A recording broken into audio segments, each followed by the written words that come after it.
jamais égalé. Vous écoutez Martino. Cube Radio. Alors, il y a un groupe de médecins qui interpelle les gouvernements du Canada et du Québec à investir massivement dans le logement social. On dit que c'est un investissement rentable pour la société. Je vous lis la dernière phrase de leur lettre ouverte. Nous avons besoin de plusieurs milliers de nouveaux logements sociaux dans les prochaines années, d'un grand chantier national, d'un grand projet collectif de logement public et communautaire. Ça, je le rappelle, c'est un groupe de médecins qui a écrit ça. Nous allons parler avec M. Martin Bécotte, qui est chargé de projet Unir et bâtir à la Fédération régionale des OSBL d'habitation de la Montérégie et de l'Estrie. Bonjour, M. Bécotte. Bonjour, M. Martineau. Là, il y a des gens qui peuvent dire, des médecins qui parlent de logement social, c'est un peu comme les architectes qui parleraient de vaccins. C'est quoi exactement le lien entre les deux, la santé et le logement social? Ben, le lien est intimement direct. Là, quand une personne ne peut pas se payer des médicaments, quand une personne ne peut pas payer un physiothérapeute, un psychologue, quand ne peut pas se nourrir adéquatement, ça a des impacts majeurs sur la santé publique. Puis on l'a vu cet été avec la crise de l'itinérance, là, puis le sondage qui a été fait avec 10 000 personnes itinérantes au Québec. Donc, il y a ceux qui ne peuvent pas se loger, mais il y a ceux aussi qui sont mal logés. Entre autres, la santé publique de Montréal parlait en 2015 de 26 % des infections respiratoires chez les enfants qui sont dues directement à l'état de leur logement.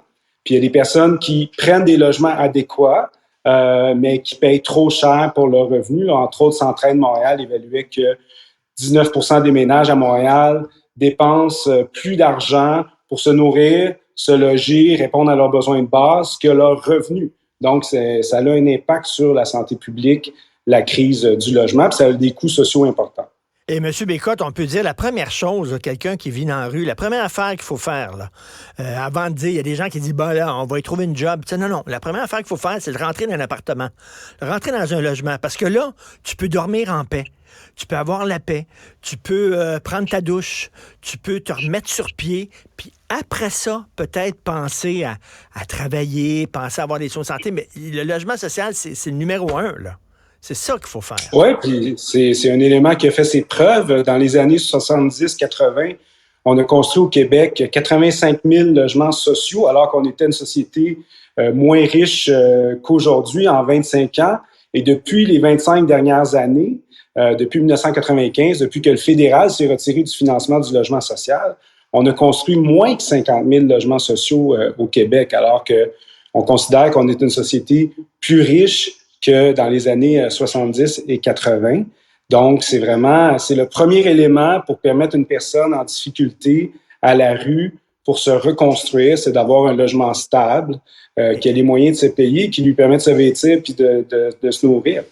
Ben, c'est pas nouveau, le manque de logements sociaux. Écoutez, je parlais des années 80. J'étais jeune journaliste dans les années 80 au Journal Voir, l'hebdo gratuit à Montréal.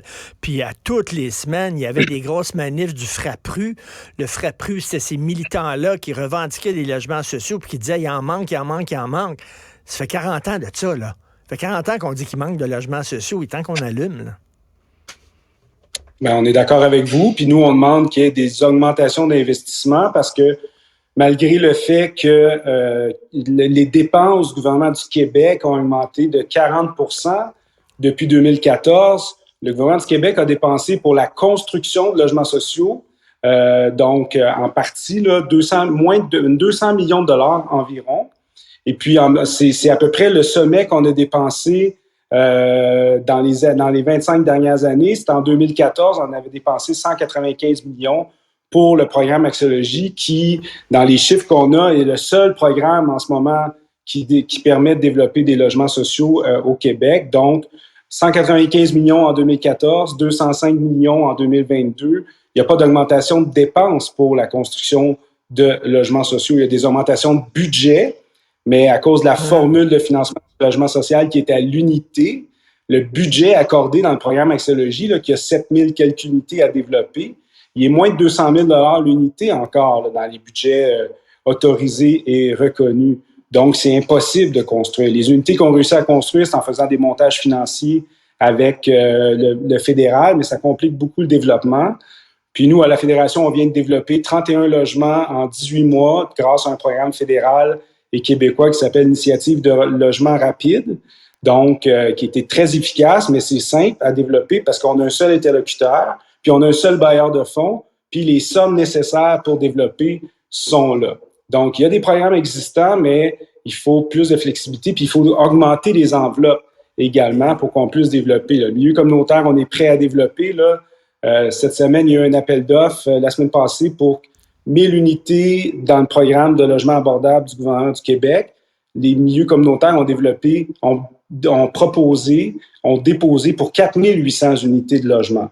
Plus les 7000 unités axiologiques qui restent à développer, il y a un potentiel de développement rapide qui est là. Il faut les budgets pour pouvoir le développer. Et M. Bécotte, on l'a vu, là, l'Institut national de la paix qui vient de dire, là, il y a un Québécois, un Canadien sur 4, qui vit la paye la semaine. C'est-à-dire, si la semaine prochaine, il n'y a pas de leur paye, ils sont dans le trouble. Ça prend pas grand-chose pour qu'on déboule les marches et qu'on se retrouve à la rue. Oui, puis ça prend pas de grands investissements publics non plus. Nous, on estime que la construction de 50 000 logements, ce que pas mal le milieu communautaire reconnaît comme la nécessité d'un premier plan à long terme. 50 000 logements sociaux, ça coûterait 10 milliards de dollars. Ça, c'est les chiffres de la Fédération. Ben, si on amortit sur la durée de vie d'un immeuble, qui est de 35 ans, on parle d'à peu près 300 millions par année pour le gouvernement du Québec là, pour développer 50 000 unités de logement.